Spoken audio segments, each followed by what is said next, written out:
Ole Miss is going to be a defensive team in 2024. Yeah, I said it. Well, they're not quite going to be a defensive team, but they are the key to 2024. You are Locked On Ole Miss, your daily podcast on the Ole Miss Rebels, part of the Locked On Podcast Network, your team every day.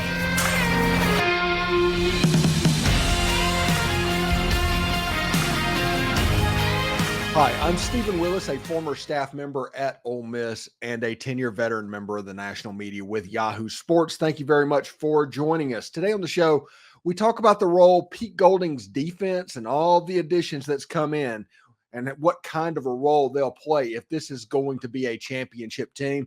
We talk some big picture stuff, some high-end signings for Lane Kiffin and Ole Miss, and also the Locked On Ole Miss podcast has hit the last public metric for leading in every public metric. We'll tell you all about that stuff as well. And of course, thank you. The Grove Collective right now, they're doing their March to Victory campaign this month. And what does that mean? Well, it's an NIL campaign for Ole Miss athletics. And the hope is to raise $10 million and get 10,000 total members by the end of March. It's a March Madness type competition that puts regions of the U.S. competing against each other to see who can give the most to the Grove Collective. Let's help keep Ole Miss athletics in the forefront and go to thegrovecollective.com/march to victory to make that happen. This is the Locked On Ole Miss podcast, your daily podcast on the Ole Miss Rebels, part of the Locked On Podcast Network, your team every day. We're free and available on all the podcast apps and on YouTube. Thanks for making Locked On Ole Miss your first listen every day, and a special hello to the everydayers that make the show what it is. Lane Kiffin this year, for whatever reason, has gone all in on the defensive side of the ball, and I'll tell you what I mean. All right, 12 months ago, Lane Kiffin saw his situation that he had with the defensive coordinator and Chris Partridge and the 3-2-6 and trying an experiment that didn't really quite work. It just didn't. He hired Pete Golding, and the defense immediately got better. They went from giving up about 30 points a game to about 23, 24 points a game. Ole Miss as a football team went from winning 8 games to winning 11 games. And now as Ole Miss is trying to take the next step, the defense is going to be a major key in that, how that happens. In the offseason, the hiring has continued this year, with Ole Miss replacing the cornerbacks coach of Kenyatta Hudson with B. Brown, the defensive coordinator at that time with the University of Cincinnati, with a reputation of being a defensive back stalwart and them being a complete ball hawk on the back end of the defense. Pete Golding, he came in and we saw what happened. The defensive line dominated the defense. That's the way Pete Golding calls it. Now, Randall Joyner has been a dude as well. I'm not taking anything away from Randall Joyner, but if you go all the way back to UT San Antonio, the defensive line has always kind of had some dudes, and they've been really good at getting after the quarterback, and they did that as well. Now, Ole Miss hired an analyst. I don't even know if you can say hired an analyst, but they got Zach Arnett, who is going to be a volunteer assistant coach this year. So he's basically going to be an assistant linebacker coach. And this dude in his whole career has been a linebacker whisperer. That's what he does. He's been very good at like finding Mississippi State linebackers. Jet Johnson, for instance. He's okay. He was fine. I would ring him up as a comparison to like Rob Robertson. I mean, somebody that is a good player, but not at the level that his stats says he was. And that is because that Zach Arnett is really good at scheming linebackers to make plays. And Zach Arnett has done a really good job of keeping the Ole Miss offense at bay the last couple of years. It'll be nice to see Lane Kiffin and Charlie Weiss pick his brain for like, what did you do? Because talent-wise, you're not doing anything special. It was schematic to the way that you stopped everything. And on the back end of the defensive side of the ball, in the safety position, you got some dudes too. Like one of the early names that we've heard in camp is Key Lawrence. He was the name that popped up. Now, whenever you hear me talk, and my everydayers that listen to the show can attest to this, I'm looking for like a Lewis Moore to pop up. I think he has a chance to be a really good player. I'm looking at Jaden Kennedy in a year or two after his knee injury. I'm expecting him to show up. John Saunders, he's not going to just donate his role of the fifth defensive back. No, you're going to have to come in and take it. So we'll see what happens in the middle of that defense when they have Trey Washington as well, who led the team in tackles a year ago. But turning over the offensive unit will be important. So I say all that to say this. This offense returns most of the guts that averaged about 35 points a game. The defense gave up 23 points a game, and Ole Miss won 11 games a year ago. So it doesn't take somebody taking quantitative reasoning like Josh Guest basically put together. It doesn't take that person to realize the odds of what happens if you make the defense a little bit better. Now, last season, the defense had 3 games that they really struggled. It was against Georgia. Georgia could do whatever they wanted to do. And that is the game that Lane Kiffin famously said to his staff that next year our team is going to look like that team. And he doesn't mean talent. He's talking about size-speed ratio and things like that. Ole Miss goes out and gets Princely Umanmielen, Walter Nolen, Chris Paul, who's a 235-pound linebacker that can go sideline to sideline. We'll talk about them in the next segment. But Georgia could do whatever they want against that defense. The defense was good. It was 4th or 5th in the Southeastern Conference last year. But Georgia could do whatever they want. The defense also couldn't get a stop against LSU. LSU could do what they wanted. And for one half, and luckily it was only for one half, Texas A&M could do what they wanted. And those 3 things were the impetus for the upgrades, both schematically and how they can help in scheming things up, different aspects on different parts of the defense. If your matchup is favorable on the back end, maybe B. Brown has an idea of a way he could set up a coverage. If the matchup is in the front 7, maybe Zach Arnett or Pete Golding or Randall Joyner will have an idea as well. That is why those hires are major, major things. If for Ole Miss, if they want to compete at the highest of levels. Because what I think is going to happen with these coaches coming in and all the high-end talent they brought in, Ole Miss football, I think that scoring per game is going to drop down between 17 and 20 points. So you're going to need 20 points to win every single football game. I think you can count on the defense showing out. Now, there's going to be a game or two next season to where they just don't play particularly well, and the offense is going to have to score. That's going to happen. That is the nature of the beast in the spread offense era. But for the most part, Pete Golding last year made bad to mid offenses look really bad to mid. Look at what he did to Penn State once he figured out what was going on and how bad he made that offense look. Drew Aller, who some people are rating as a top 10 quarterback nationally going into 2024, looked terrible, looked pitiful. It's a situation that whenever people talk about Drew Aller, I'm like, oh, something's wrong there. But it's more along the fact that Pete Golding is really good. If your offense does not have extreme playmakers on the outside to make plays, it's kind of the Alabama thing. He is going to shut you down. And Penn State's receivers were bad. Arkansas's receivers were not good. That was another game that Pete Golding's defense won. Those matchups became really important for Pete. But how do you handle those elite talent offenses? How do you handle the Georgias? How do you handle the LSUs? How do you handle when they come into your plays? Like Oklahoma's going to come in. Now, it might be Seth Luttrell calling the plays instead of Jeff Levy, but it's still going to be a pretty high-flying offense. Those are the real 3 games to where those hires will be very important. And for Ole Miss to do what all of us wants Ole Miss to do.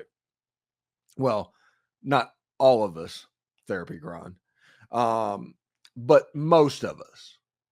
the defense is going to have to play at a really high level in the games that they need to play at a really high level. The one thing in football that I love and that drives everybody absolutely crazy is like, what if there's a game to where the offense is going to be asked to try and win the game because the defense isn't playing particularly well, and that game's against Georgia? That timing is something we're going to have to wait and see what happens. Because if the offense needs to show up and win a game at Wake Forest, or if the offense needs to beat Kentucky, they can do that. That's fine. The problem is going to be is that the offense is going to be required to beat Georgia. If they're going to be required to beat LSU. That is why these staff members were brought in, and we'll see exactly how it unfolds, because that's a week-to-week thing. That isn't a schematic thing. That isn't a game plan thing. Sometimes you play well, sometimes you don't. A lot of it is a roll of the dice. But we'll see exactly how that goes. Thanks again for making Locked On Ole Miss your first listen of the day. We talk about some of the big names that Ole Miss has brought in and why I'm bullish on this unit for 2024. Passion, drive, and patience. What brings home the winning trophy is also what keeps your ride or die alive. eBay Motors has everything you need to maintain your vehicle and level it up to peak performance. From superchargers, roof racks, exhaust kits, LED headlights, and more, whether you're into speed, power, or style, eBay Motors has got you covered. And with over 122 million parts for your number one ride or die, you'll always find exactly what you're looking for. And with eBay's Guaranteed Fit, your part is guaranteed to fit your ride every single time or your money back. Because with eBay Motors, you're burning rubber, not cash. With all the parts you need and the prices you want, it's easy to turn your car into the MVP and bring home that win. Keep your ride or die alive at ebaymotors.com. Eligible items only. Exclusions apply. eBay's Guaranteed Fit is only available to U.S. customers.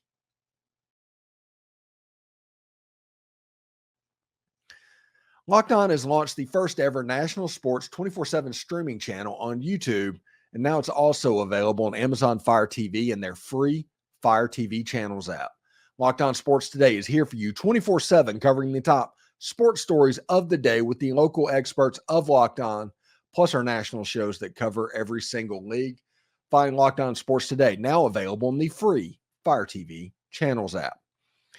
Now, we talked about the staff members and the big picture stuff that the defense is going to have to face. And if for Ole Miss to win a national championship, for Ole Miss to win an SEC championship, the offense, it's not just about the offense being good. The defense is going to have to win some ball games that otherwise Ole Miss probably wasn't going to get. So we'll see how that goes, because staff members, schematically, and all of that stuff, the pieces are in place. Now, Lane Kiffin, coming into this offseason, said that talent-wise, we need to improve that as well. And you're looking at a defensive line that's going to start this year of several really good players. When you look at Princely Umanmielen and Walter Nolen, number one and number two, everybody knows my rule about single-digit numbers in college sports, but they're number one and number two. They're going to join a defensive line that has J.J. Pegues and Jared Ivey. That's probably the first four unit. Backing them up is Xavion Harris, who played a ton of football a year ago. Joshua Harris is on the roster as well. Akello Stone is on the roster as well. And when you look on players on the outside, you got like DJ Holmes and Chamberlain Campbell and those guys that Ole Miss has recruited that could pop up as a jack type player. I'm interested to see this. It could be just crazy, but DJ Holmes on the outside intrigues the heck out of me. Now, everybody's not going to know this. This is going to be an inside baseball type of reference, but there's a chance with DJ Holmes, he ends up a little bit like Danny Fortson did. Same type area that he was recruited from. Good football player. He just didn't pan out really quick in college football. Now, DJ Holmes, he's made it to year two, which is more than I can say for Danny Fortson. But we will see if DJ can make that step up, because he's going to be asked with backing up Princely Umanmielen and maybe TJ Dudley on the outside. Because when you talk about the defense, you start with the defensive line, and you go through those starters and you're like, man, that's a ton of them. And then you also have to remember Kamarion Franklin's on this roster as a true freshman, Cam Beavers, William Eccles, Jeffrey Rush, Cam Clark. The top 5 defensive line class was recruited in high school. Those guys are going to be out there as well. Now, we'll see exactly how it looks. The front of this defense is going to be pretty fantastic, but we mentioned TJ Dudley just a second ago and how he could fill in a jack type position, because that's the role he played in the Peach Bowl, if everybody remembers. Now, it could be just a simple type situation. It could be that TJ Dudley is going to be a really good football player for Ole Miss in 2024. But there's other players in that linebacker unit. TJ Dudley is about 235 pounds. Chris Paul, Pooh Paul, he's around there as well. He's a typical plus Jeremiah Jean-Baptiste, the way I'd put it. He can go sideline to sideline at a level higher than Jeremiah Jean-Baptiste, but he also possessions a lot of stuff that made Jeremiah Jean-Baptiste indispensable to Ole Miss's defense a year ago. You have Suntarine Perkins, who, hey, we're waiting. He could be the SEC Player of the Year, as Brian Smith said.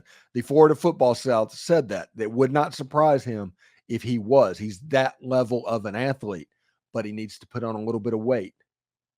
We need to see exactly what that looks like.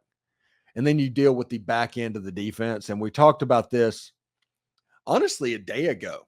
The Trey Harris versus Trey Amos one-on-one, and everybody's paying attention to that. And him being an alpha dog, if he can lock down a side of the field, and I think he is going to be a really good football player for Ole Miss in 2024, that opens it up for Chris Graves on the other side. That opens it up for Amorian Walker to develop a little bit. Some of his freakish athletic ability, you can develop that. And on the outside, looking at it, you're all of a sudden you're feeling pretty good about it. Now, if you told me that everything went wrong, it was probably at the cornerback position. It's not Trey Amos. Okay. If you tell me that it went wrong, I'm thinking the cornerback position, maybe Amorian Walker didn't develop. Maybe Chris Graves didn't take the step that Ole Miss fans hope he takes. That's the position. That's the warning sign position for Ole Miss fans in 2024 that they need to pay attention to. The cornerback position, I am not worried. Again, I am not worried about Trey Amos at all. But the other side of the field, I want to see how Ole Miss uses their corners. I want to see what B. Brown teaches. I want to see if the secondary pieces become legit. If Jaden Kennedy or John Saunders aren't asked to play out on the outside to where they can be that inside slot corner, I think that's a major spot for Ole Miss. And then if you look at the safety positions, you have Key Lawrence, who Daquan Wright talked about over the weekend, this past weekend, about how he is surprised in the early part of practice. You have Lewis Moore, who is my Dejon Anthony. I almost said Daquan Wright again, but Dejon Anthony, like, pick to click for 2024. I think Lewis Moore is going to be high up in that. And Trey Washington, everybody forgets about Trey Washington. He led the team in tackles. He tied for the team lead in interception. He has played center field in that Ole Miss defense really, really well. So whenever you look at all of that, when you handle that, you can see that Ole Miss football is in a very good position. And this defense is in a really good position to honestly carry this football team. It's not talent-wise different than some of the elite teams in college football over the last couple of years. It's not a situation where you have the number one defense just overall. I think it was 1992 that Ole Miss had the number one defense in the country, but the offense was terrible. I think in 2014, they led the nation in scoring defense, but the offense wasn't very good. because once Laquan Treadwell got injured, once Bo Wallace got injured, they were so limited. This Ole Miss team's a little bit different, as I said in the first segment. It's an offense that is, you can pretty much count on about 35 points a game, no matter who they're playing, with a chance for that going way up, depending on how the wide receiver position goes out, the health of Jaxson Dart, the offensive line, and whether or not Ole Miss finds a backup steady running back to carry the load. I love Kedrick Reesano, but I need to see it. The defense making it to where the offense only has to score 20 points a game to win every game is going to be a major component of 2024. That's the thing. You want Ole Miss in the championship game. You want Ole Miss to compete for a national title.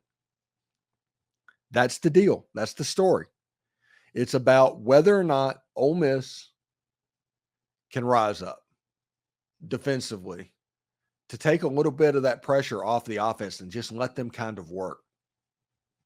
Because when you look at that offensive unit, it's the best wide receiver room in college football, maybe the best quarterback room in college football. You got two members of the Joe Moore award-winning offensive line playing offensive line for you this spring, and that's on top of people coming back.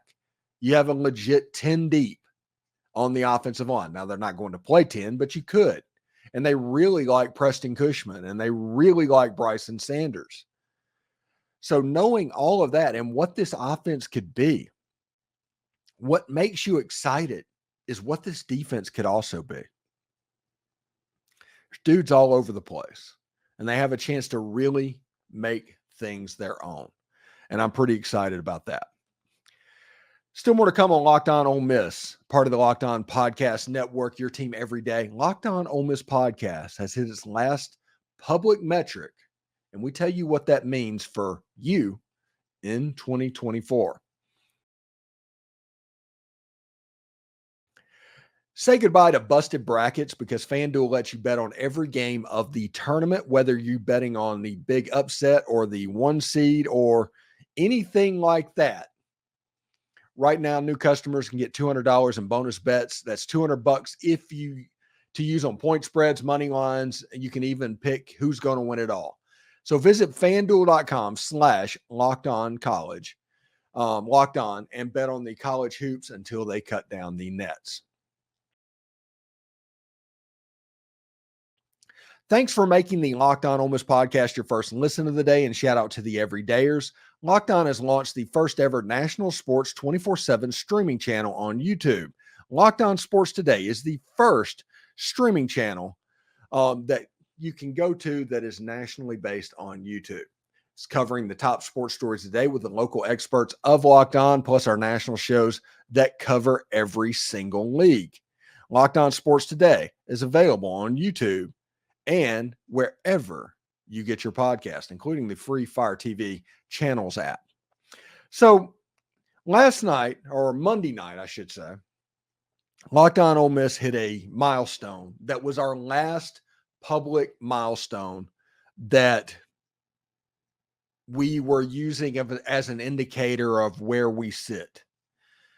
We have been a show that has been very transparent with everybody. You know, we put stuff about where we are on the audio charts, and we talk about where we are on YouTube views, and we talk about number of subscribers and all of that stuff.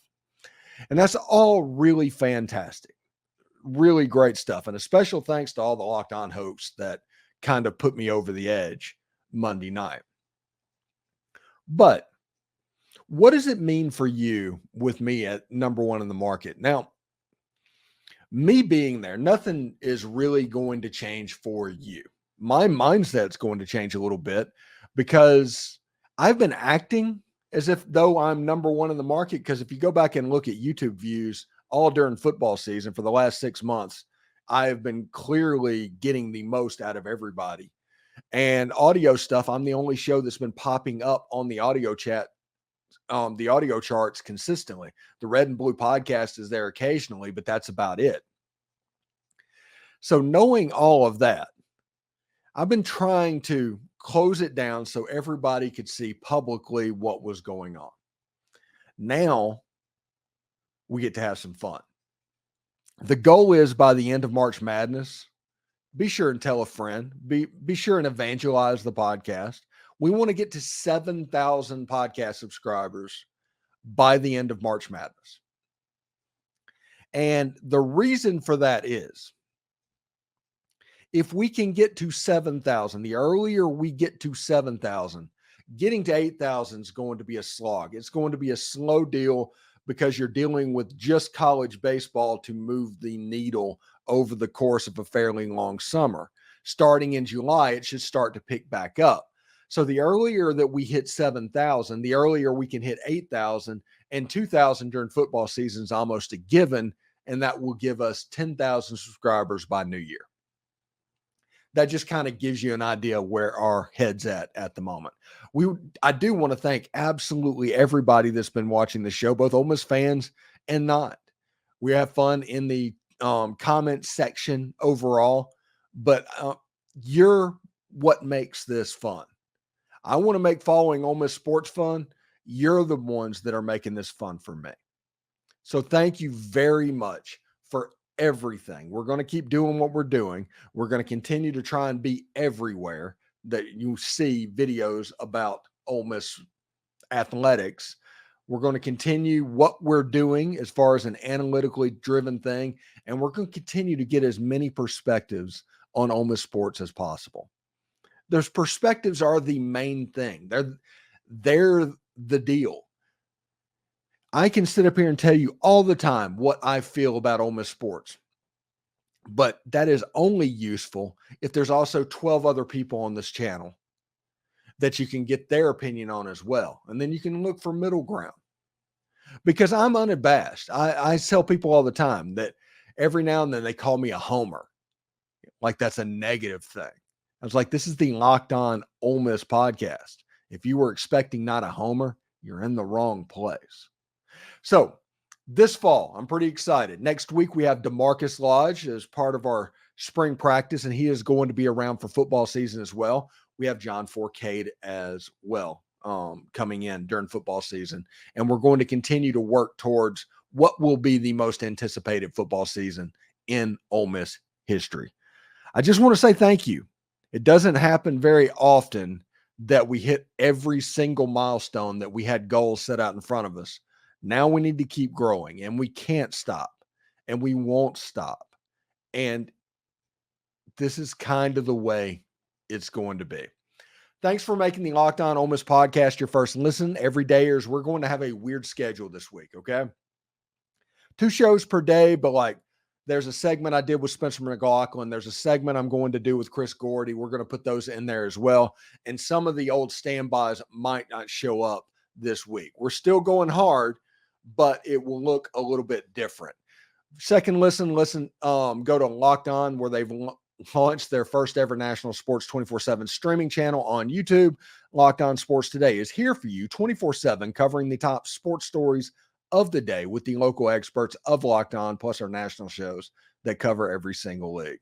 Find Locked On Sports Today now available in the free Fire TV Channels app. For those of you on YouTube, we'll send you there right now. Howdy toddy, everyone. We'll see you tomorrow.